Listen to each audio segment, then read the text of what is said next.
Hey everyone, welcome to the Copyblogger Podcast. My name is Tim Stoddard. Thank you so much for joining me. I'm here as always with my co-host Ethan Brooks. Hi Ethan, how are you? What's going on, Mr. Stoddard? Well, we have an interesting episode today. Two things are vastly different about today's episode. One is that my wife and the two kiddos are in Boston visiting my wife's brand new baby niece. Her twin brother just had a baby. So congratulations, Justin and Kelly. Welcome to the world, Violet. It's all very exciting. But what that does is it gives us a little bit more freedom than usual because the producer, aka Julian, aka my son, isn't going to be barging through the door at exactly 2:40 Mountain Time like he does every other Friday when he wakes up from his nap. So that's cool. And with that newfound freedom, we are doing a fun experiment today. I think this is going to be pretty cool. There is always the realistic possibility that this isn't going to work. And so I'm excited to see what the reaction to this episode is going to be. But here's what we're doing. We are going to live play the Google announcement of some of their product updates, and more specifically, their generative AI update on how Bard is integrating into Google search. We have not seen this video yet. We have also, in the video, there's some updates about Pixel and about their phone and some hardware updates that they're doing. We're skipping all that. We're going straight to Google search because that's more applicable for us as writers and content marketers. And then we're gonna react to it live on the pod and live on YouTube. I'm pumped about this, Ethan. How are you feeling about it? I'm a little nervous, I gotta admit. Yeah, I'm excited too. This is something that we've obviously talked about a couple of times here on the show so far. It's an area where we have a lot more questions and answers so far. And to my knowledge, this is the first time that Google's really done anything publicly to answer the question of like, how is AI going to affect search?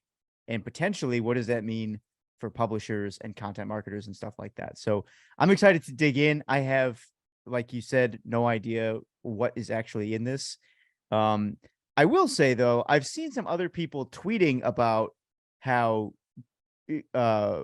Google's gonna die, just with these new AI integrations and their ability to like answer questions. And I gotta be honest, man, I've been underwhelmed by what I've seen so far. I don't think Google's going anywhere. So I think this video is like even more prescient and important than I might have thought a couple of days ago, because from what I've seen, I hope I don't live to regret saying this, but from what I've seen so far, even the most interesting AI tools that are answering questions for you still leave something to be desired. I don't think search is going anywhere.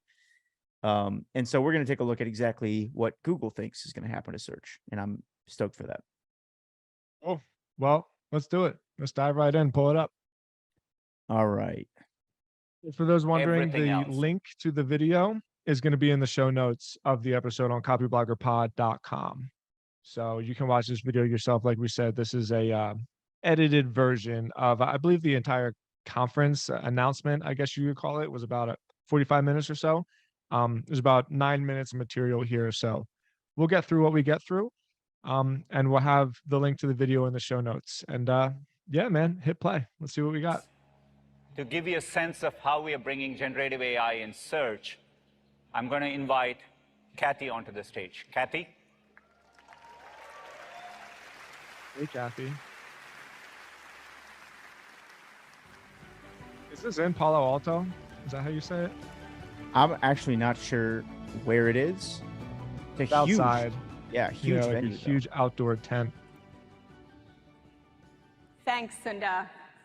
You know, I've been working in search for many years, and what inspires me so much is how it continues to be an unsolved problem. And that's why I'm just so excited by the potential of bringing generative AI into search. Let's give it a whirl. So Can you let's maximize the start video with a so it search takes for up? what's better for a family with kids under 3 and a dog, Bryce Canyon or Arches? I'm going to pause it for a second there because we were talking, but this this was the first thing that caught my eye too. So for people listening, and by the way, we're gonna keep doing the like play by play. So if you can't see the video, you're fine. You'll still understand everything that's going on. This woman just said, let's start with a query. And she there's a Google screen up, and she basically just typed in, what's better for a family with kids under 3 and a dog, Bryce Canyon or Arches? And the first thing that caught my eye is like, she says this in a second. She says, this is like, you wouldn't normally ask this question this way. Do you think people are actually going to start using search like this? This is like a fundamental question, because really when you ask this question, what you're really doing is you're outsourcing the opinion, like the opinion portion of search. And maybe I should let this play by like one more second, because Now, although this is the question that you have, you probably wouldn't ask it in this way today. You'd break it down into smaller ones, sift through the information, and then piece things together yourself. Now, search does the heavy lifting for you. What you see here looks pretty different, so let me first give you a quick tour. You'll notice a new integrated search results page, so you can Okay, get hit pause. even 3 things I'm noticing. 1, her shoes are sick. I love her shoes. They're bright orange, and she's got a dope black jumpsuit on. She looks super cool.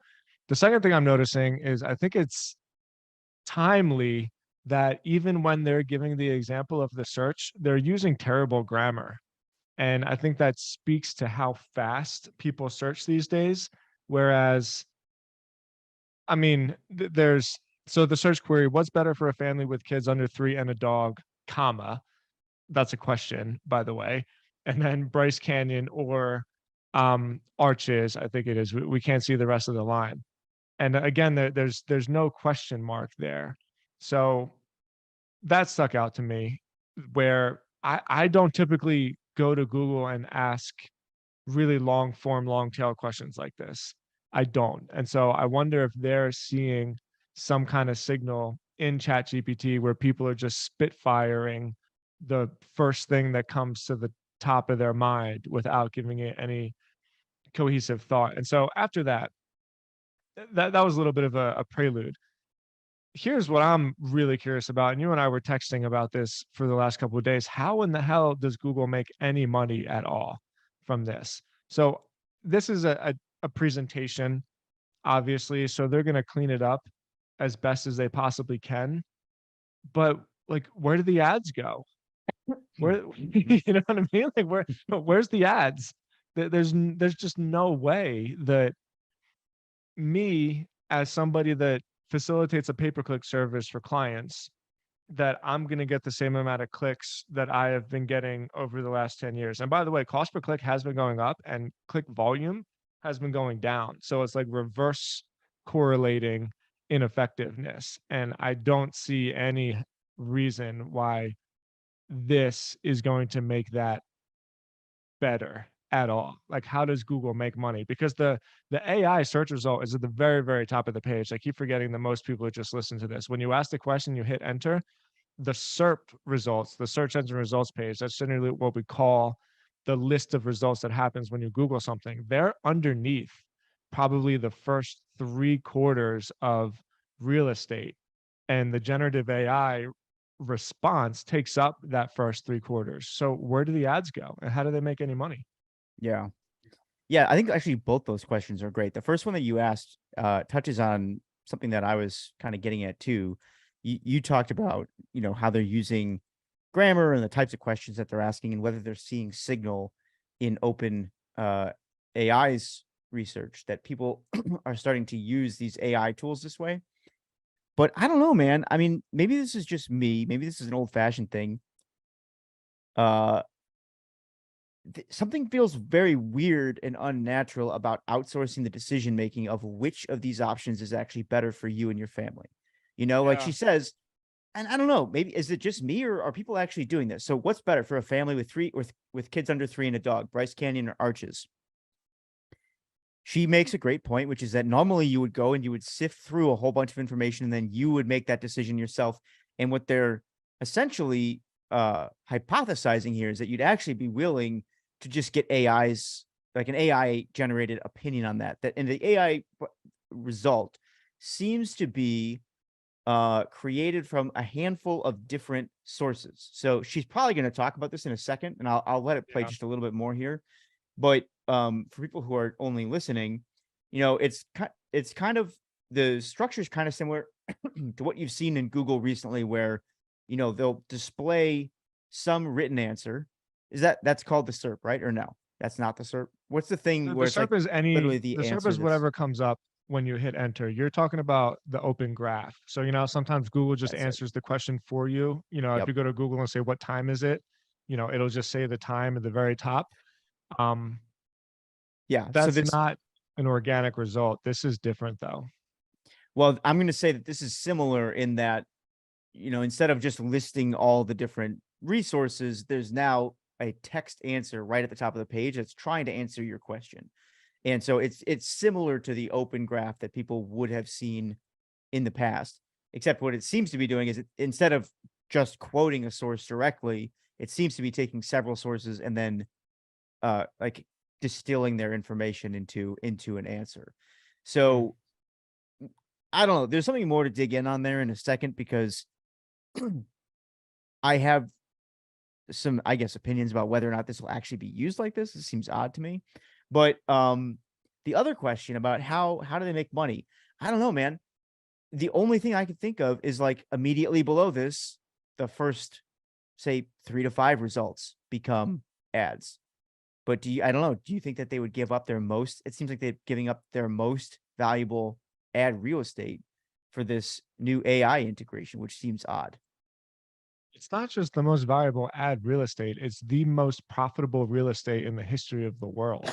Like, Apple's the most profitable company, but this is cash cow, like probably like they'll never be again, unless AI is owned by 1 or 2 huge companies. But there's just never been a cash generating business that has existed quite like the Google bidding ad platform. And so I'm really curious to see where that's going to go.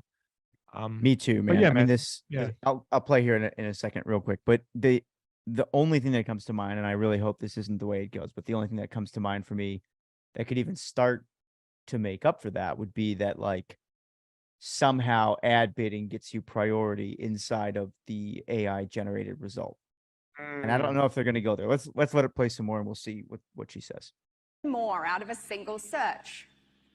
There's an AI-powered snapshot that quickly gives you the lay of the land on a topic. And so here you can see that while both parks are kid-friendly, only Bryce Canyon has more options for your furry friend. Then, if you want to dig deeper, there are links included in the snapshot. You can also click to expand your view, and you'll see how the information is corroborated. So you can check out more details and really explore. You know what's kind of interesting about that? It almost seems like there's more visibility here than on a typical Google results page. Because now what she's clicked through to is this thing where kind of every sentence of the AI generated result now cites which page it's pulling from in order to show you that information. So at Arches, children may enjoy the rock formations, and some say that Arches has more variety than Bryce Canyon. And then that's like one sentence, but it shows 2 different sources that helped to come up with that opinion. So that's kind of interesting too. It's almost like I had never thought of this as potentially bringing more information to the front page of Google than was previously there. Could be. There's a lot of publications right now that are already very nervous. They've been nervous for a while because what we talked about before with Open Graph, where Google basically answers your question for you. It's been a pretty contested debate in SEO circles, where if I'm the one writing a blog post, like, why in the fuck does Google get to take my information and then just display it without clicking through to my website where they're pulling the information from anyway? And so it's been a really delicate dance with Google to make sure that they continue to make SEO worth it for publications while also keeping people on Google a little bit more. And, I gotta say, as unfair as it appears sometimes, I think they've done a pretty good job doing it, considering, they still have to appease their investors and all that stuff.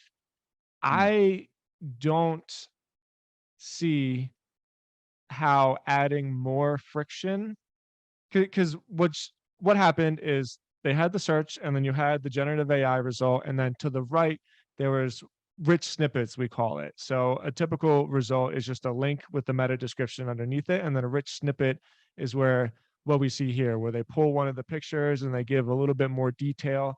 Sometimes a rich snippet would even have the author bio next to it, if that picture of the author was really connected, and like linked through on the internet. So Google recognized, like, oh, putting, this person's face as a picture would add value to the snippet itself.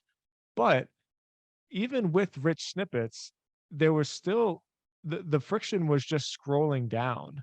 Now the friction is an additional click, and it may not seem like a lot, but people like us who have studied conversion and have studied sales knows that you want to reduce as much friction as possible. And so that one click is really, really going to have a negative effect on how much of this traffic goes to the next step, where they go to the actual publication that is feeding the data to Google in the first place. So I Mm. don't know how that's going to work, man, because why does Google have the right to take everybody's information and use it for their own? Like that'll definitely get held up in court somewhere.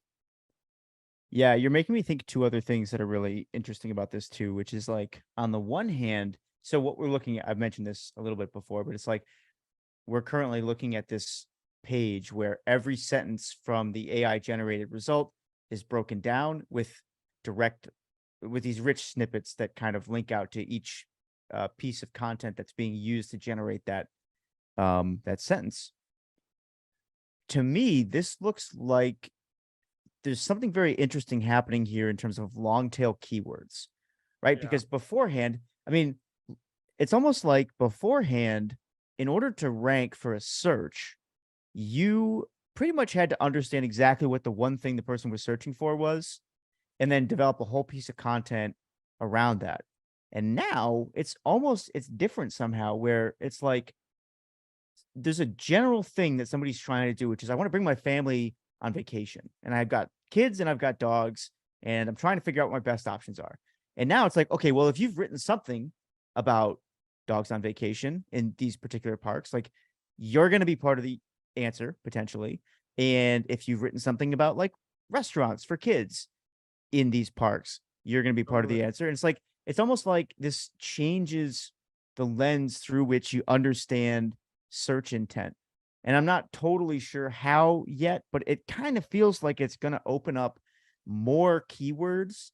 Because right now, and I'm kind of an outsider to SEO still, but it seems like a lot of the keywords are very heavily contested already, right? You've got a couple of people out there who have just been grinding on SEO for years, and they've got a pretty big head start on a lot of kind of the most popular keywords in the most popular industries. This feels like it's going to change something there, but I don't know enough about the industry to say what exactly it is. So that's one thing that you're making me think. The other is just related to what you're talking about in terms of sharing your information with Google. And I do wonder a lot about how this is going to go, not just for Google, but for all the AI platforms. It almost feels like, it would be a stretch to say people would like no index more pages and hide their information from Google, but I don't know what the middle ground is, because it does seem a little bit unproductive to just let all your information go to these AI generated search results if it decreases the likelihood that they're going to send traffic to you anyways. So Sure. Or the richness of the topic. This new experience builds on Google's ranking and safety systems that we've been hate that word, safety. fine-tuning for decades. And search will continue to be your jumping off point to what makes the web so special. its diverse range of content, from publishers to creators, businesses, and even people like you and me. Okay, can I just say something? This is just like a gut reaction. This feels like bullshit. And maybe this is just like the I don't know, like counterculture developer part of my brain that's going off. But this is not really fostering a more diverse internet. And a lot of people are complaining about this right now. They're saying like Google's basically going unopposed in what is kind of the equivalent of like what they call it. It's not like a monopoly, but there's not really, it's not really competition out there if they kind of own the real estate and the ability to create the answers for people. So I joked a little bit when I said I hate that term safety, but that is actually like ever since COVID, man, anybody who claims they're trying to keep you safe, it's like, nope, I don't trust that person. And now same thing for anyone who's like, oh, we're going to make the web even more diverse by controlling, more of what you see. This feels like corporate bullshit, but let it keep talking. So you can check out recommendations from experts like the National Park Service and learn from authentic first-hand experiences like the Mom Trotter blog.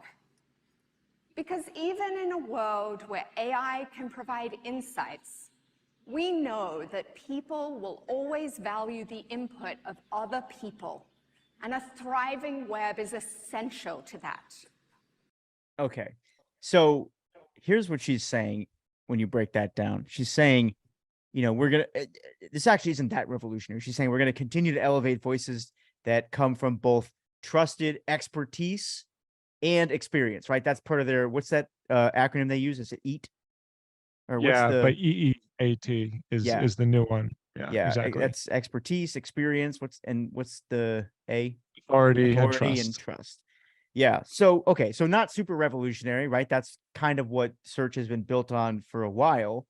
But what I still haven't quite heard yet is how are they filtering the people that are just spinning up enormous amounts of AI content? Because the reality, which maybe she'll touch on here in a minute, is this Mom Trotter blog, or even a trusted authority like the National Park Service, like it's possible to create that type of content now at a scale that's never been precedented before, or a scale that's unprecedented. And a lot of people are wondering, what happens to human created content in a world where it's actually possible to create at scale? I don't know. These new generative AI, thank you. She almost got the applause break, and then she made a rookie mistake. These new generative AI capabilities will make search smarter and searching simpler. I will give her one thing. It's a huge crowd. It's a huge crowd. Yeah, I'd be nervous. nervous for sure. And as you've seen, this is really especially helpful when you need to make sense of something complex with multiple angles to explore. Those times when even your question has questions. So, for example, let's say you're searching for a good bike for a 5-mile commute with hills. This can be a big purchase, so you want to do your research. In the AI-powered snapshot, you'll see important considerations. So now we're talking about something completely different, though, because I touched on this last time, where as media people, we forget that the vast majority of Google search is local businesses and products. We just don't think about it. Well, I don't think about it that much. And I'm very curious as to how e-commerce sites, people that use Google Shop, people that use the API into their Shopify stores to display their products straight through Google and straight through Amazon, how is that going to all be filtered out? So I'm interested to see how that works. Definitely. Yeah. And just to say what's on the screen too, she's going to talk about it in a second here, but it looks like when you're doing product search, the AI recommendation is still part of the top of the screen, but in this case, it's actually giving tips about what to look for, which is kind of interesting. So it says like when choosing a bike, you should think about these different factors: design, motor and battery, which is hilarious that we live in an age where that's That is hilarious. and then suspension. All right, let's let her keep going. like motor and battery for taking on those hills, and suspension for a comfortable ride. Right below that, you'll see products that fit the bill, each with images, reviews, helpful descriptions, and current pricing. This is built on Google's Shopping Graph, the world's most comprehensive data set of constantly changing products, sellers, brands, reviews, and inventory out there with over 35 billion listings. In fact, there are 1.8 billion live updates to our shopping graph every hour. So you can shop with confidence in this new experience, knowing that you'll get fresh, relevant results. She hasn't said this, but next to each one of these products, there's like a description. Do you think she's insinuating that this description is also AI generated, or this comes straight from? Great question. Yeah, great question. And I think it's very subtle, but this really is, in my view, the question that hangs me up with AI the most, because AI, we say AI, but that's not really what it is. It's a language model. It's not a thing that's thinking autonomously. It's a thing that is pulling a data set and then figuring out what comes next over and over and over again. And so in order to do that, it needs to pull data from somewhere.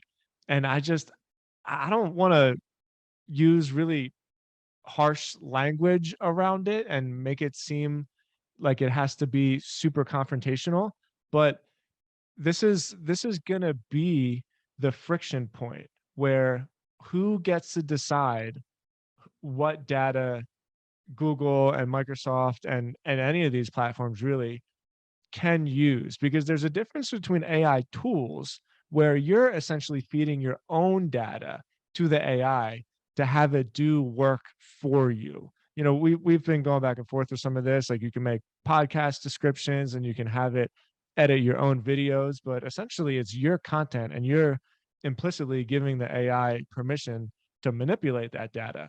Whereas this is different. Like, is this still a product description that somebody had to manually insert into Google Shop? Does this get pulled directly from a Shopify product? And if that's the case, then that's fine. But it doesn't look like that's what's happening. It looks like Google is coming up with a generative result that pulls this information from a bunch of different places. And if it is doing that, where and who and how and also like no, right? Yeah. So it's gonna Yeah. be wild. That's the part that trips me up the most.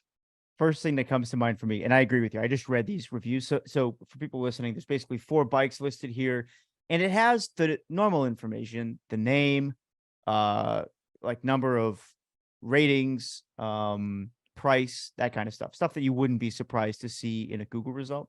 And then there's like a 2-sentence description. And reading these, it definitely seems like this is formed using generative AI. So I'll give you one example. It says, this 6-speed e-bike comes with an USB charging port and can be folded to a small size. Reviews note that it's compact and lightweight for an electric bike. However, other reviewers mention that it's expensive and has a max speed of only 15.5 miles per hour. So 2 things jump out at me right out of the gate on that. The first is that I do not think retailers are going to stand for letting somebody else write copy about their products. There is a 0% chance that I would want somebody else writing my ad copy, especially using AI, because it's not excellent. Okay, so that's a big one. I think Google stands to piss off a lot of retailers, potentially lose access to data over that. The other big thing here, and this is going to be a matter of opinion, but I genuinely feel this way. It's not that impressive. Its ability to not. And people will fight me on this, but here's what I'm saying. The information is just not that helpful. It's just not that helpful. So here, like, 6-speed e-bike comes with a USB charger, can be folded to a small size. okay, like I mean, that's how small, right? The fact that it comes with a USB charger, maybe that's interesting, but some people review it well, some people review it not great. So I still want to see the reviews, right? This like AI generated prompt is not enough to actually help me make a decision. The most it's able to do is help me click to find out more information. And if you're going to do that, why not just use the company's Yeah. description anyways?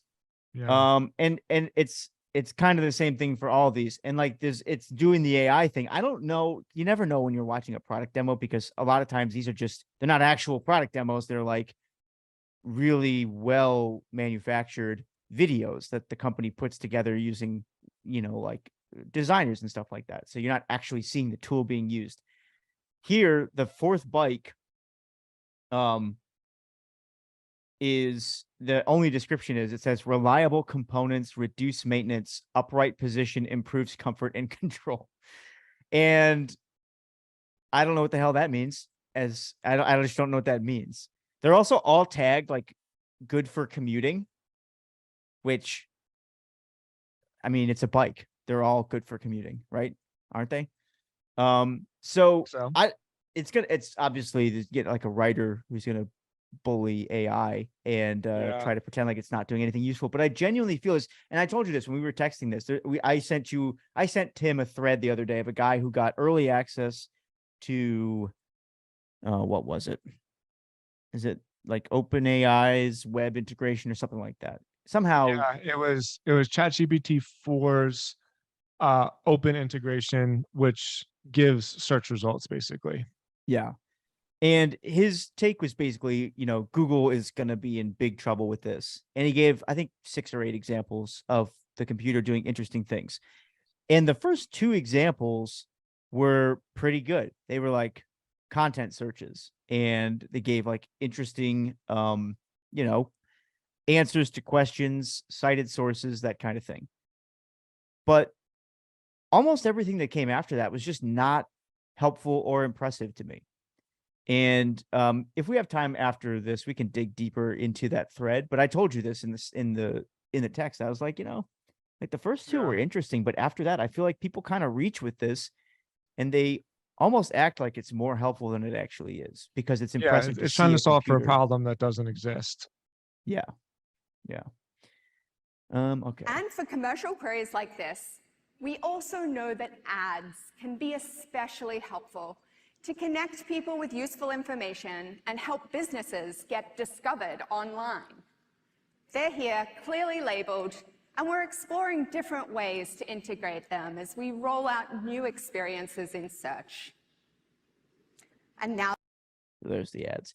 I wonder if what they're saying, though, is that, with the ads being front and center for a product search as opposed to a content search, I wonder if content ads are just not profitable for Google, and they were like willing to sacrifice that real estate. Oh, they're profitable for Google. You think so? Like New York Times or something like that? No, because that's not really how people. So almost all content ads go to splash pages, which within themselves have a KPI on them. So let's say I'm trying to sell a membership to something, like New York Times isn't going to send you to an article. They're going to send you to a splash page that has nothing to, that you don't do anything other than sign up with an email address for like a 30-day free trial. And then they're going to sell you on the email list. Like, so product ads and content ads are very different, because content ads hardly ever like one click close through a transaction in the same way the product ads do. Because if you see this, if you're trying to shop for a bike, like you're really looking for a bike, there's just a different, I don't know, mental framework behind shopping for a product. Whereas if it's some kind of content ad, it takes a couple of touches. But yeah, for sure, like every SaaS product in the world is selling their stuff through that, but they're not doing it through Google Shop. They're doing it through standardized pay-per-click and then collecting email addresses off of it.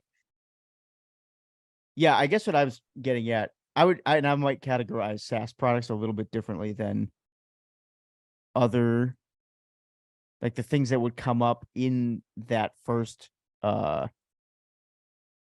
national park search. Yeah.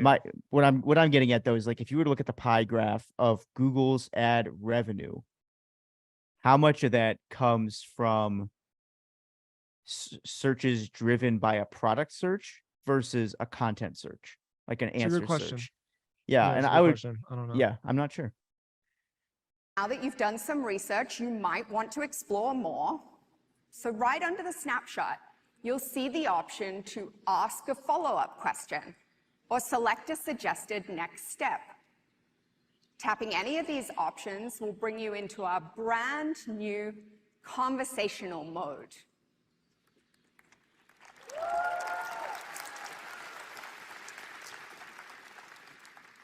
In this case, maybe you want to ask a follow-up about e-bikes. So you look for one in your favorite color, red. And without having to go back to square one, Google Search understands your full intent and that you're looking specifically for e-bikes in red that would be good for a 5-mile commute with hills. And even when you're in this conversational mode, it's an integrated experience. So you can simply scroll to see other search results. Now, maybe this e-bike seems to be a good fit for your commute. With just a click, you're able to see a variety of retailers that have it in stock and some that offer free delivery or returns. You'll also see current prices. You see how even in that click, so hit pause for a sec. Basically what happened is, as they're displaying the screen, you're having a conversation with the AI, and the AI understands what the generic intent is, meaning it remembers that you searched for e-bikes that could go 5 miles, and then you added in another parameter, which is red, so it can combine the two parameters. And so now we have a list of bikes that are all in red. But did you see what happened when she clicked on the bike? What are you seeing? I see that you never left Google. So Oh, okay. right now, Aventon Electric Bikes, Best Buy, and Bicycle Warehouse are being sold directly through the Google interface. So, now that I think about it, I'm realizing it about halfway through. This is probably how Google Shop works now. Because if you're APIing through Google's interface, then it's only natural for them to take a cut to sell it on their platform. And so, I'm about halfway through this point, realizing that it might not be a point worth making, but I'm still interested to see what happens when it's something that is technically on a third party platform that Google's pulling the data from. I know I keep making that point, but that really is going to be the fulcrum of the tension that gets pulled between publishers and search results. There's the cynical side of me notices two other things. One is that the second result here is not red. You're right. It's a black bike. It's totally not red. It's gray. And the second thing is that, I mean, and you're going to see a lot of this, I think, as this technology becomes more and more integrated. But it almost feels like using AI for this is like using a sledgehammer to drive a thumbtack, because really what you're saying is, like, I want to filter these by color, which is a parameter that stores can already filter by without AI. So, this is interesting, but it's kind of another example of exactly what I was saying earlier, which is like, Yeah. we have this tendency to be over impressed by things that are kind of, supposedly done using new technology without ever necessarily pausing and saying, like, is that really a step forward in terms of our ability to make something easy or efficient? Or is it like you just have a drop down for like color, and then Yeah. you just pick the color of the bike that you want, Like, did I have trouble finding red bikes yesterday? Yeah, exactly. Exactly. So, I noticed that. Including deals and Including deals. The deal that we're looking at, by the way, is $10 off of a $1,700 bike. $1,700. So thanks, Google. seamlessly go to a merchant site, check out, and turn your attention to what really matters, getting ready to ride. These new generative AI capabilities also unlock a whole new category of experiences on search. It could help you create a clever name for your cycling club, craft the perfect social post to show off your new wheels, or even test your knowledge on bicycle hand signals. These are things you may never have thought to ask search for before. Wait a second. They just cycled through something real quick, and I wanted to pause on Yeah. it. So it looks like a generative AI quiz, three question quiz on California bike hand signals. That's kind of interesting. And there's 3 questions. Each one has a 3 multiple choice, like 3 options that you can click to select, and then there's a button that says grade the quiz or regenerate the quiz. That's kind of interesting. That's Not cool. that I think this is the only time that will ever be used, but it is kind of interesting. Have thought to ask search for before. Shopping is just one example of where this can be helpful. Let's walk through another one in a live demo. What do you say? Yeah. Yeah, bunch of nerds So getting I was hyped. just gonna say, like, those were the lamest examples. You can quiz yourself on the rules for hand signals. Who's ready for quizzes? Yeah. Oh my God. Or have Google create a social post for you. For what friends? If you're quizzing yourself on hand signals, you don't need a social post. You need friends. You need to go outside. special shout out to my 3-year-old daughter who is obsessed with whales. I wanted to teach her about Those are whale cool. song. So let me go to the Google app and ask, why do whales like to sing? And so here I see a snapshot that organizes the web results and gets me to key things I want to know, so I can understand quickly that, oh, they sing for a lot of different reasons, like to communicate with other whales, but also to find food. And I can click see more to expand here as well. Now, if I was actually with my daughter and not on stage in front of thousands of people, I'd be checking out some of these web results right now. They look pretty good. Now, I'm thinking she'd get a kick out of seeing one up close. So let me ask, can I see whales in California? And so the LLMs right now are working behind the scenes to generate my snapshot, distilling insights and perspectives from across the web. It looks like in Northern California, I can see humpbacks around this time of year. That's cool. I'll have Okay, what do you think of this? Because what we're really seeing, there's a part of this that I look at and I'm like, yeah, I could see this being the way that people start interacting with Google. We're seeing somebody interact with Google without really clicking through to results. She's just kind of having this kind of back and forth conversation with her phone. And what's neat about it is that it's in a linear format. So you kind of continue to scroll and type follow-up questions. And you basically, by the end of your search, rather than clicking back and cycling through a lot of searches, you have this one feed of information that you've gone through. And I got to say, that seems realistic based on the way people already interact with their phones. I agree. Yeah, totally. I think this is the huge disruption Mm-hmm. because it is conversational. It totally is. It's conversational. It's back and forth, and I think this is gonna feel. I don't know what's a good example.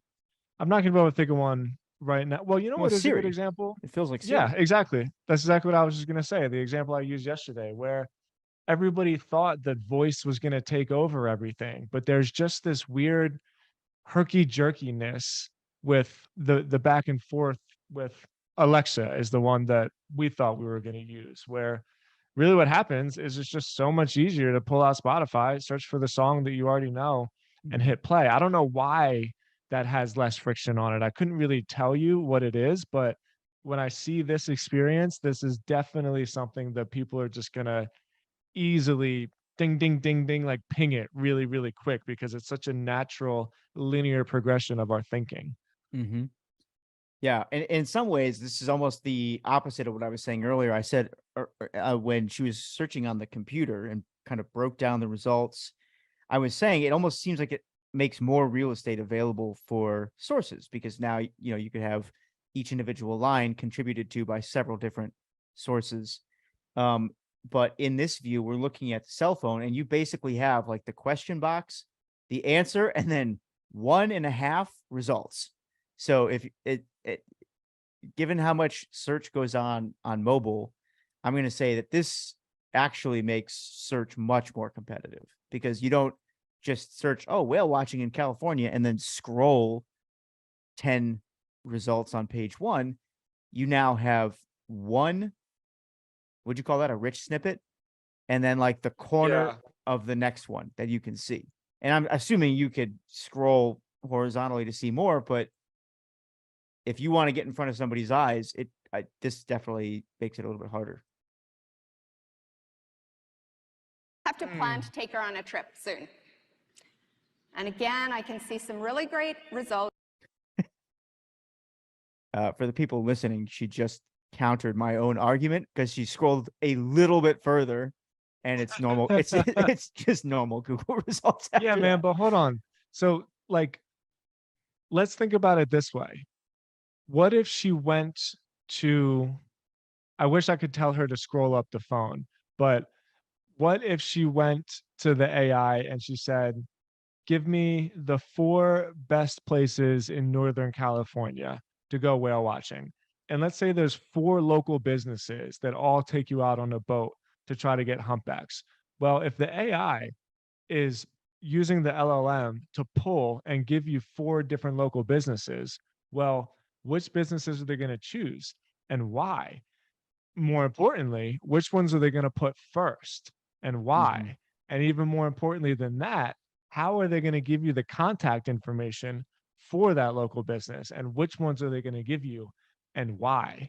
And that is really going to be the part that could potentially keep Google a competitive free marketplace for people to try to express their ideas and be found. So I think that's like a potential positive where if they figure that one out, it's like, cool, you're still using AI to give me sort of the data that I'm looking for anyway to solve my problem. You're not just giving me a bunch of information that I don't actually need, because what I need is a place to call. I don't Mm-hmm. need information about the 4 best places to see whale watching in Northern California. I need a place to call so I can go see some damn whales, And so that's like the real search intent stuff that I think is going to get pretty cool and fun to see who wins. Yeah, I guess there's another side of this too, which is that like as people's AI assistants get better and better at understanding their preferences, maybe there's a world in which the importance of search and search intent goes down for companies because the AI just gets better and better at connecting customers directly with you based on its knowledge of what they want and like the type of experience they would really appreciate. That sounds kind of far-fetched, but I could see that also being the case. Like, this is brand new. What happens when you say your phone, really integrates not only everything that you've bought over the last, say, 1.5 years that you've owned it, but like what it knows from listening to all your conversations about what you bought, Like if you have a device that really has this just unprecedented level of access to you and your preferences, maybe the importance of search goes away and they just start linking you up straight with the types of customers that or with the types of vendors that you have a high likelihood of liking. I don't love that as an outcome, but From across the web. It happening. And if I want to refer to the results of my previous question, I can just scroll right up. Now, she's got a birthday coming up, so I can follow up with plush ones for kids under $40. Again, the LLMs are organizing this information for me, and this process will get faster over time. These seem like some great options. I think she'll really like the second one. She's into orcas as well. Phew, live demos are always a little nerve-wracking. I'm really glad that one went whale. Oh no. I Killing should have it for ended the it. nerds. God damn it. She had to do it. She did so good up until that nerd joke. Man. I appreciated it. I mean, at least she went for it. She didn't like half tell the joke. She told the joke, which I respect. You know, there's a marketing team somewhere that was like, this is gonna crush, and she was probably like, I am not doing this. That's what she should have said. She should Yeah. have been, fuck no, I'm not saying that. Okay, well, that's the end of the video. Let me see if I can stop screen sharing here. What'd you think, man? I mean, overall, pretty interesting stuff. I think Google is very good at design. The interface of it felt supernatural. I knew exactly what they were displaying to me and why, and the placement of it all felt natural, both from the desktop and the mobile version. Man, what do I think? I keep waiting for there to be some big moment where the hammer falls and everything that we've been building as content creators for the last 10 years is just no more, right? And I've yet to see an actual realistic application of how that happens. So we talked about this last time where it's like AI is going to replace labor. I don't think it's going to replace thinking yet. That's also what's crazy about this. It's only been a couple months for there to be like real world application of this, and it goes so fast. But the other thing about it is you got to remember Google has had DeepMind for like 10 years, and they've just been sleeping on it because they're the slow moving giant, and they're thinking to themselves, why on earth am I going to mess up Google when like I literally don't have to do anything and make what, like $100 billion a year or something like that? And now all of a sudden they're getting ridiculed, like, oh yeah, all these up and coming entrepreneurs are going to take them out. But it doesn't seem like anybody has anything over them that they haven't been thinking of, at least in terms of this product demo. So yeah, I think the labor is going to get outsourced by AI, but I think creative work is actually only going to be more and more.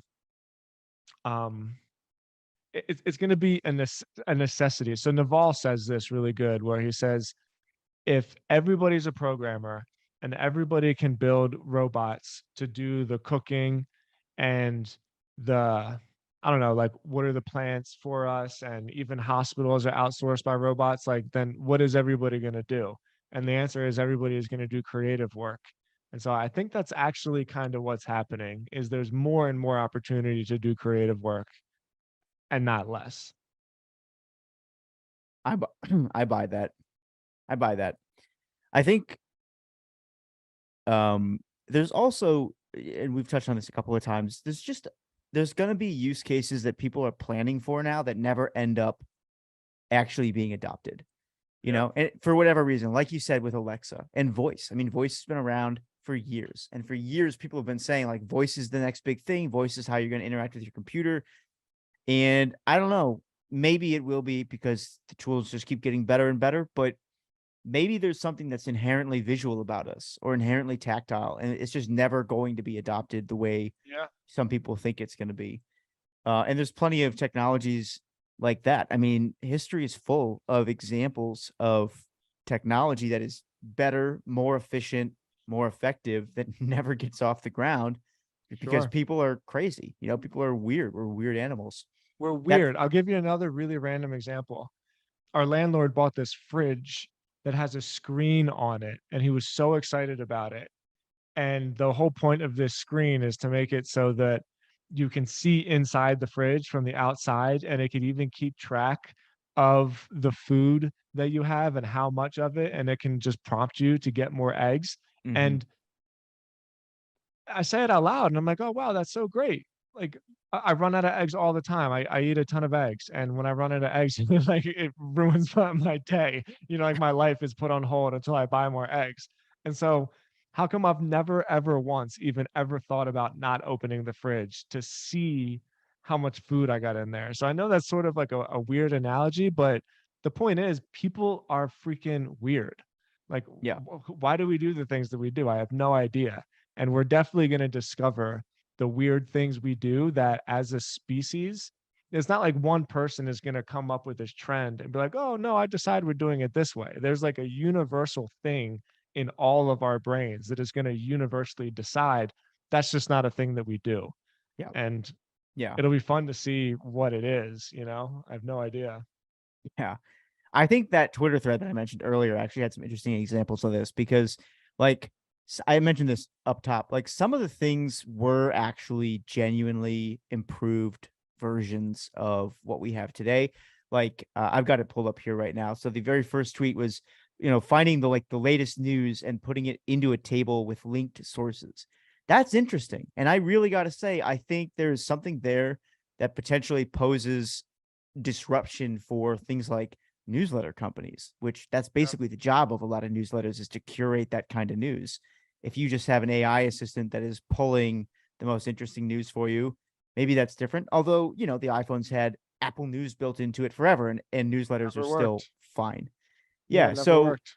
but then there's things, or like here, number 2 is summarize a page and grab links. Genuinely helpful. I think that's pretty cool, especially the more and more you start to trust these language models to summarize things accurately and to get the important points, which, they're not perfect at that yet. So that's like always a point of like warning for people who are already using these things to replace Google. It's like, pump the brakes. They're good, but Yeah. they'll get better. But then there's stuff in here that I'm just like, I don't think I would ever use this. And I don't think people will ever use this, because the whole Yeah. purpose of this thing that you're trying to do is like fundamentally rooted in our interaction with other people. So the example here is like, tell me the top trending posts on a particular subreddit. And so what this person is doing is literally using ChatGPT to build something that will tell him what the top trending posts are in subreddits every 5 minutes. And I'm like, I just don't, that's what Reddit does. Like, you just go to Reddit. That is Reddit, I just don't see that becoming the thing. I don't see that becoming the replacement for how you interact with Reddit. I think you're just going to keep going to Reddit. So, because, and this is kind of a weird way to put it, but this is an example of actually getting less for your money than just using the old-fashioned way, because on Reddit, you can see the top trending posts and the replies, and you can interact with everybody who's there, which is the whole reason everybody's there in the first place. Whereas this just basically gives you a list of what's trending. So, there's different strokes for different folks or whatever, but a lot of this stuff is still just in the toy phase. And I think it's going to be another couple of years before we really see it settle into something that's meaningfully disruptive for any of these industries. It like fundamentally changes the way we interact with things, the way smartphones fundamentally changed the way we interacted with the world. I think we're still probably a couple of years off from that, but it is kind of cool to see these advancements, and also to see a company like Google come out and start showing us what the new product looks like. I don't know. I told you this. I said somehow this made me, when we were talking about the Twitter thread, I said somehow this actually made me worry about it less, because Yeah. you start Me to too. see it's probably not going to change as much as we think it's going to change, Okay, So, so last questions. Scale of 1 to 10. What's your grade on not just the presentation? I thought she did pretty fine, but on what we saw, what's your grade? is 10 massively disruptive, and 1 is not going to be here in Yeah. 5 years, or what? Yeah, that's exactly. So that's what we're trying to I would grade ourselves on. put this at I don't know, a 6. I don't think this is terribly disruptive. I see a lot of functionality that's very similar to what Google currently offers. The mobile interaction is interesting to me. That like linear conversation that you can have with the AI. That seems, if there's anything in here that's very interesting, it's that. But outside of that, I see nothing that's terribly different than what Google already offers from a user perspective. I mean, I'm sure technically there's a ton that's changing behind the scenes, but what about you? The 6 is probably good. I'm still hung up a little bit about the fact that they displayed a bike that wasn't a red bike. And, the more and more I think about it, the more I'm going like, wait a minute. I never had trouble finding a red bike before. And how is Google, who is giving a presentation in an outside Superdome with the biggest screen I've ever seen in my life, and probably been preparing this presentation for 4 months? Nobody ever said, "Hey, that bike's not red." You know what I mean? So that's like that's kind of making me double take a little bit. But yeah, I think a 6 is pretty good. It's almost exactly what I expected it to be. Yeah. Yeah. I was mostly glad that they just started showing what the design is going to be like, Yeah. But yeah, keep telling your stories, people. I don't think that's going anywhere. Well And said, bro. Hell yeah. Keep telling your stories. Exactly. I love it. cool, man. Well, we'll do it live. Yeah, we'll link to that in the show notes too. Our inspiration for today Definitely. will be linked in the show notes. All Definitely. right, everybody. Thanks for tuning in. We will talk to you next week, and be sure to check out the Copy Blogger Pod website if you want to get on our newsletter, or check out the show notes for the show or any of our past episodes. Tim, anything else you want to tell the good people? Appreciate it, guys. Talk to you next week. Later.